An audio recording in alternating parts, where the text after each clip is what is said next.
and welcome. This is Dr. Martin. I'm going to be reading today from the book called 50 Miracle Principles of the Course in Miracles by Kenneth Wapnick. And we're going to start out with the introduction before each principle. Gloria was reading, "What is a miracle?"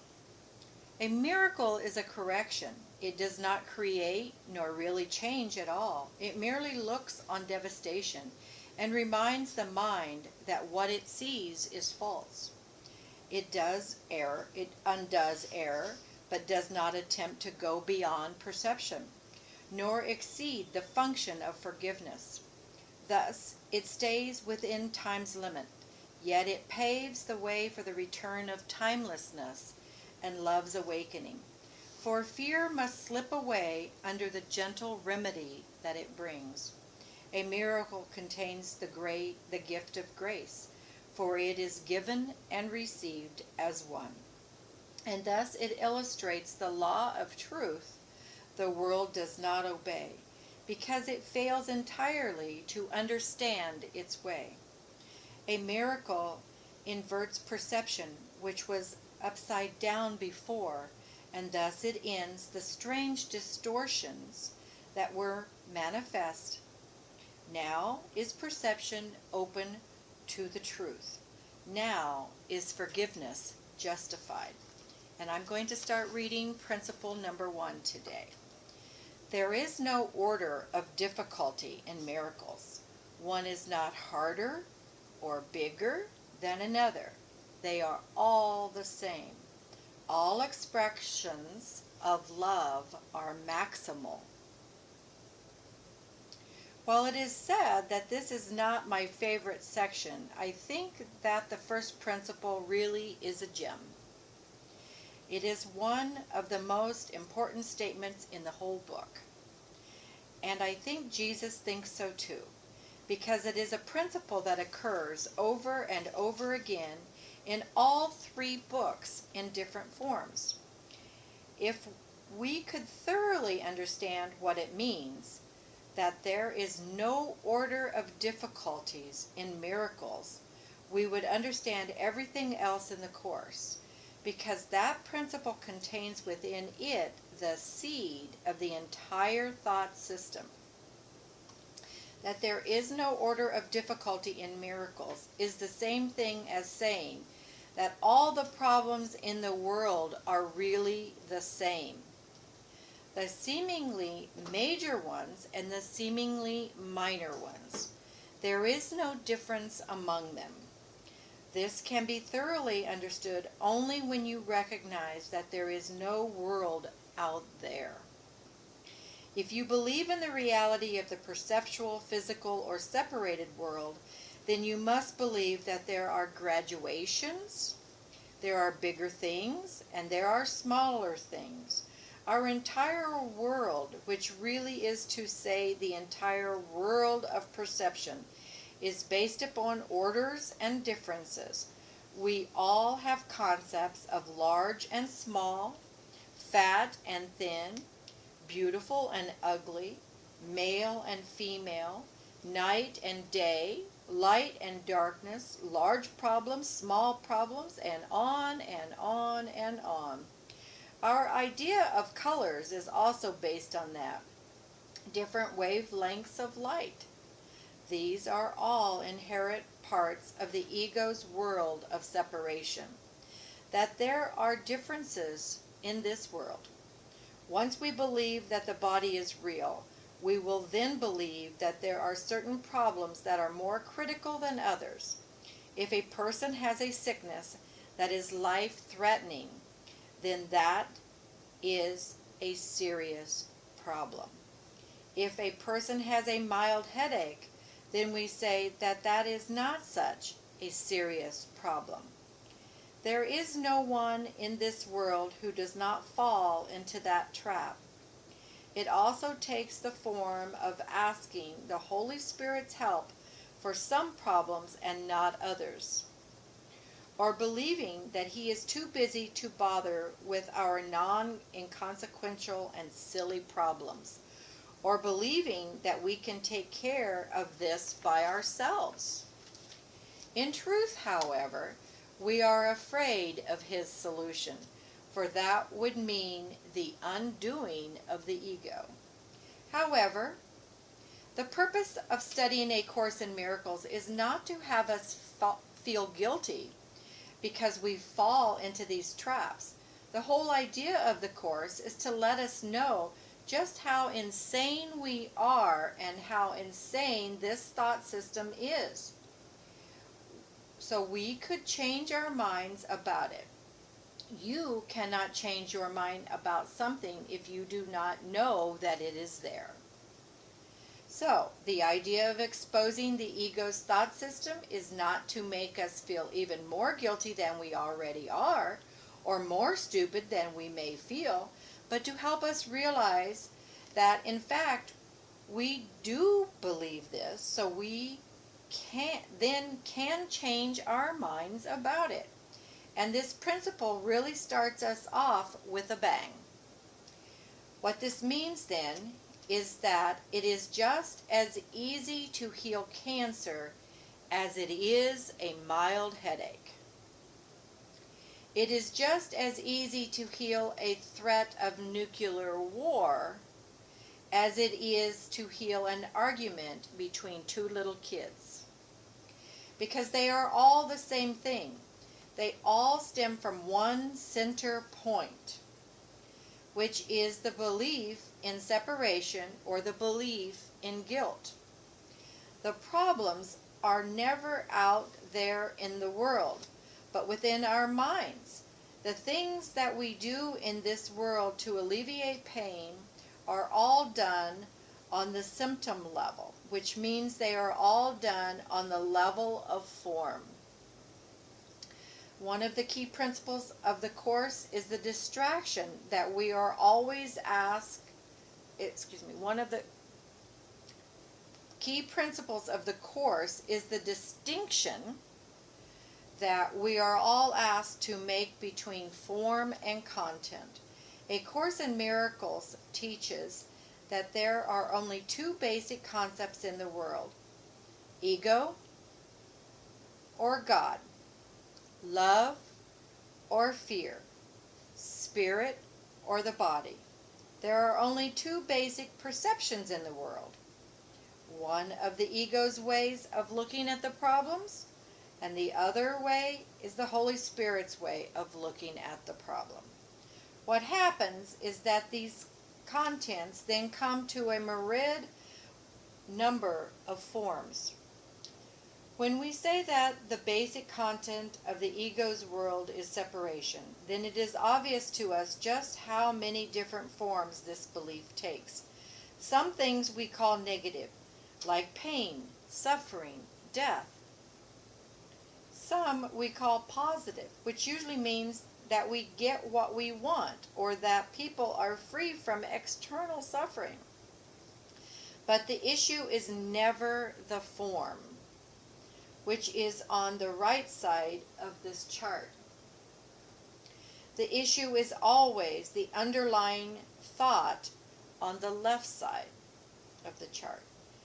In chapter 22, there is a section called The Laws of Chaos, text page number 455, which is a very difficult section and one of the most important ones in the text. The laws of chaos describe the 5 laws that comprise the ego's thought system, which actually are the counterpart for the 50 miracle principles. You can tell which side Jesus is on because he gives 50 miracle principles and only 5 laws of chaos. The first law of chaos is the exact counterpart to the first miracle principle. It states that truth is relative and that there is a hierarchy of illusions. Some illusions are worse than others, or some illusions are better than others. This, again, is exactly what we are talking about now. Once you believe that certain problems are larger than others, you must believe that there are different levels of solution for the different levels of the problem. Certainly someone who is in the medical field knows that if there is this symptom, you do A. If there is another symptom, you do B. And if there is a third symptom, you do A and B, or something else. They are all very specific things that we do to heal or solve various problems that we believe we have. By the way, the Course makes it very clear that this does not mean that you should not do those various things, but I will elaborate on that later when it comes up with the miracle principles. The only thing that truly heals is undoing the belief on the left side of this chart. The belief that we are separate from God. This, which is where our problems of guilt come from. As we will see later on, another way of saying what healing is would be joining. If we recognize that the only problem that exists is the belief that we are separate, this must mean that the only solution to all other symptoms and problems is to join. Another thing that will become apparent as we work with this material is that A Course in Miracles teaches the way we define a problem automatically establishes how we resolve the problem. That is why it is very important to work with a Course that you always keep in mind that it recognizes only one problem, and that this is the belief that we are separate. If you say that the problem is anything else, then you are automatically saying that the solution will be something else. Workbook Lesson 79 makes the point that there is only one problem. Therefore, there is only one solution. The one problem is guilt, separation, or holding grievances. And the one solution is a miracle, forgiveness, or joining. This first principle, then, really sets that up. There is no order of difficulty in miracles. Regardless of what we believe the problem is, all our problems can be solved the exact same way, merely by changing our minds about them.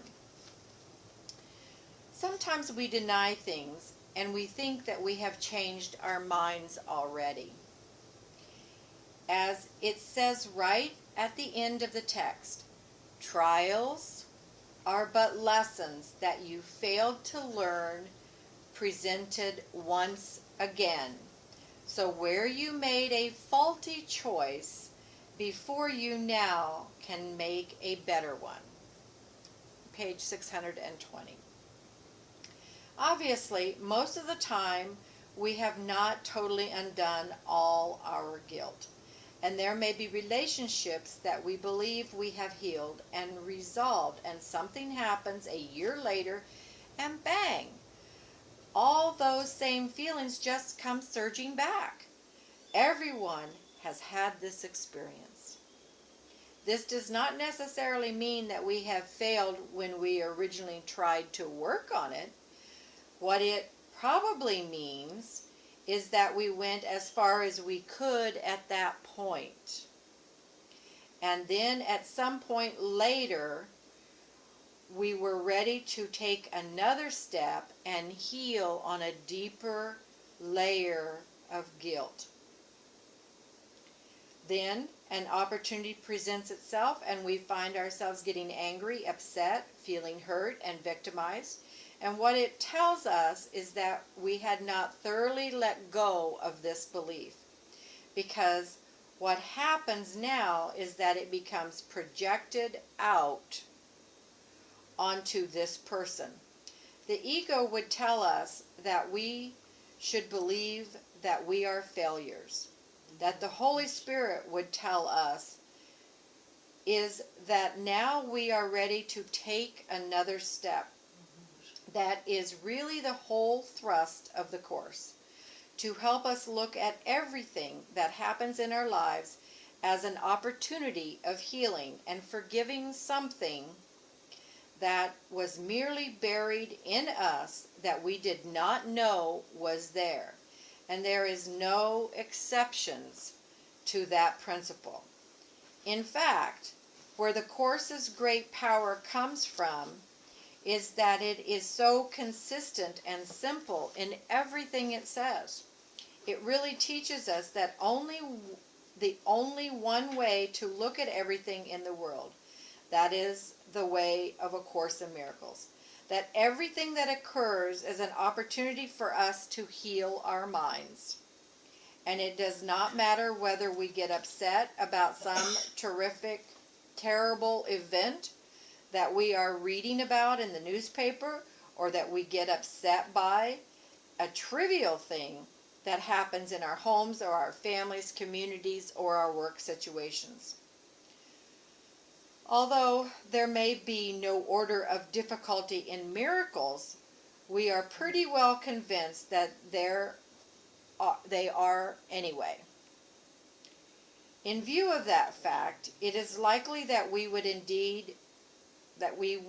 need to experience forgiveness along the line of what we would call a big issue before we get around to the other ones. We work on whatever it is we can work on. Some people feel just the opposite, that the big ones are too much, so they practice on the little ones. The person who cuts you off on the highway, or someone who does a little annoying thing, or something that your kids may not do around the house that they are supposed to do. Some people find those easier to deal with than the larger issues, and other people feel just the opposite. Do you have to do all of those things? You do not have to. It is just that you would feel better if you do. That's all. Would the first principle also mean that it would be just as easy to have cancer cured as a cold? Yes, but you can mistake the idea for the problem is the cancer or the cold of the body. That is not the problem. The problem is the thought that led to it. The Course says the only meaning of anything is what it is for. You do not focus on the symptom of the cancer any more than you would focus on the remission of the cancer, because that is not the problem. The cancer may serve a purpose not only for that particular person, but for the people in that person's life.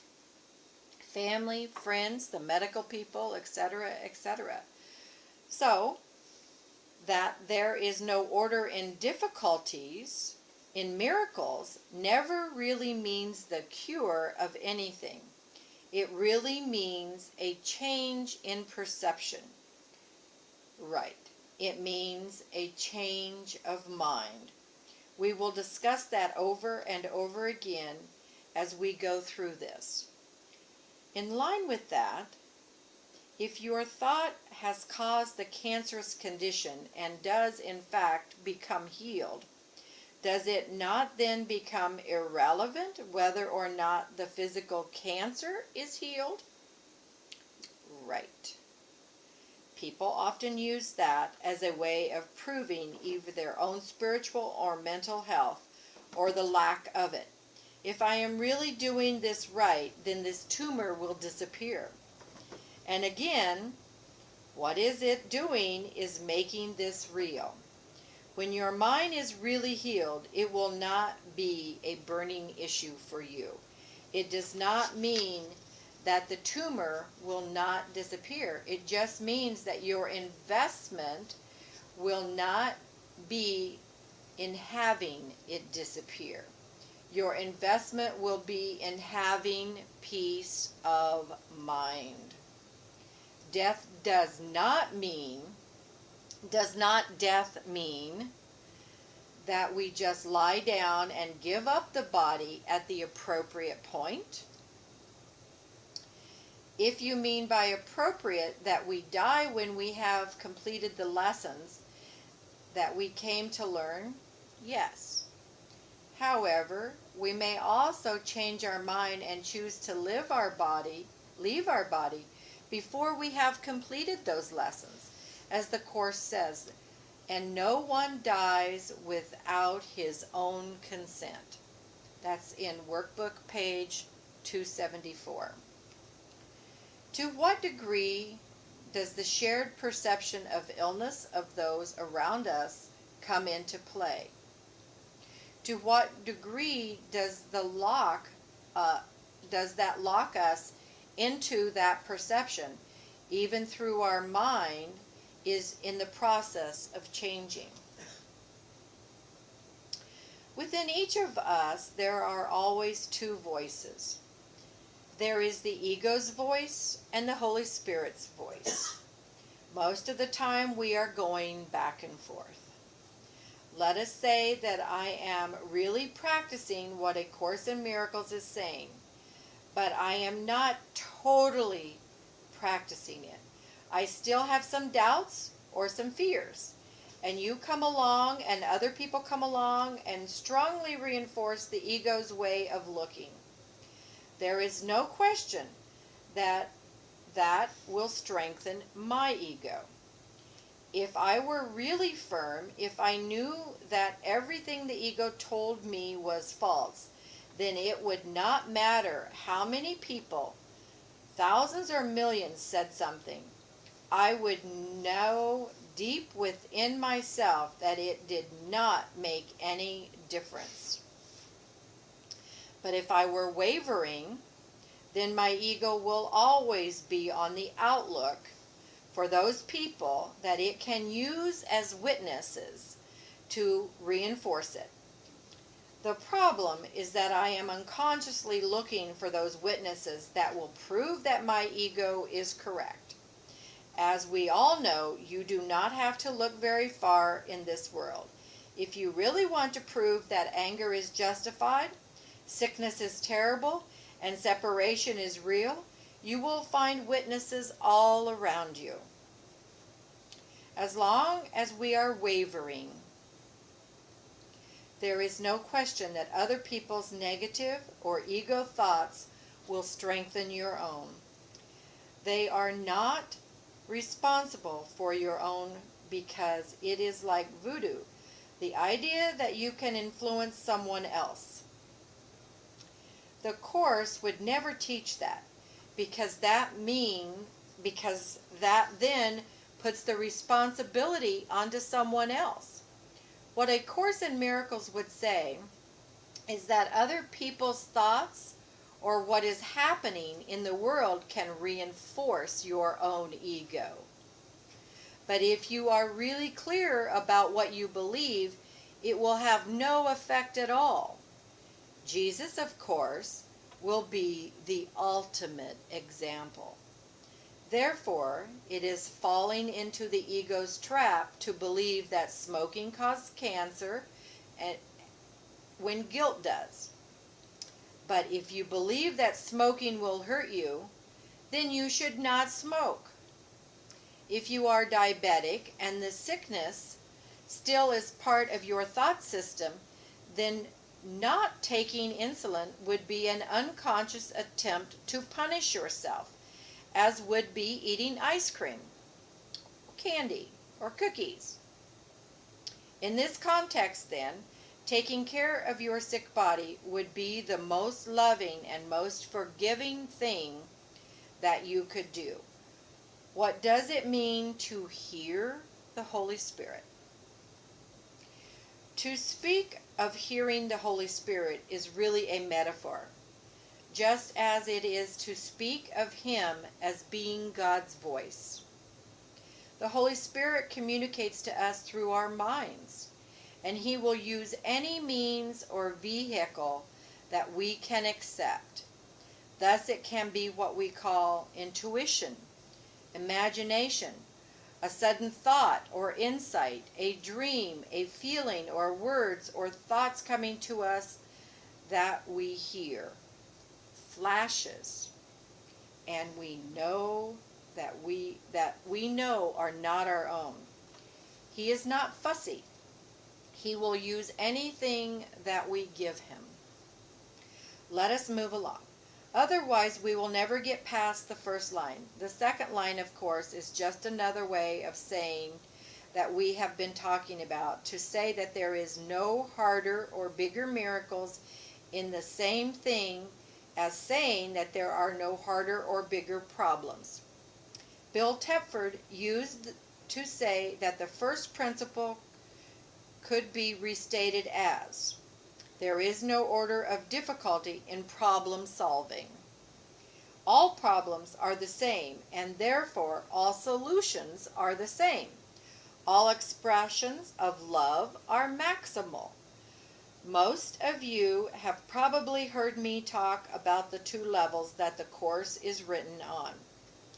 The first is the metaphysical level, which is really not what we are spending much time on here today. The second is the more practical level that contrasts the two ways of looking in the world. But the first level really is the part of the Course that does not have any compromise to it. Something is either all true or it is all false. And there is no in between. You cannot be a little bit pregnant. You either are or you are not. On the second level, we go back and forth all the time between the ego and the Holy Spirit.